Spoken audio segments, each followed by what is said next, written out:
Aujourd'hui, un nombre croissant de gouvernements et d'acteurs économiques reconnaissent que la tarification du carbone est un instrument économique nécessaire pour lutter contre le changement climatique.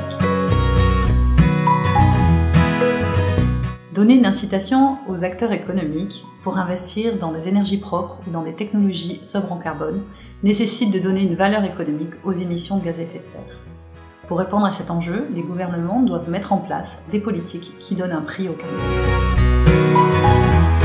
Plusieurs instruments économiques existent dans la boîte à outils des gouvernements, tels que des taxes carbone, des systèmes de plafonnement et d'échange de quotas au marché du carbone, et enfin des normes d'émissions.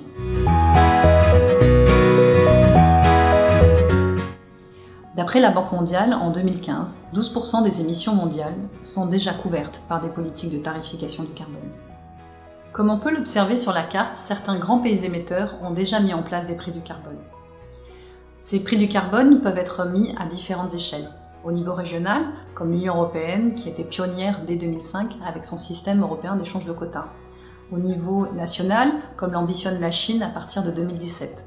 Ou enfin au niveau local, tel que la ville de Tokyo. En 2015, plusieurs gouvernements ont d'ores et déjà annoncé vouloir s'engager sur cette voie. Rappelons que la tarification du carbone ne relève pas du mandat de négociation dans l'enceinte des Nations Unies. Contrairement au protocole de Kyoto, l'accord de Paris n'établira pas un mécanisme international de tarification du carbone.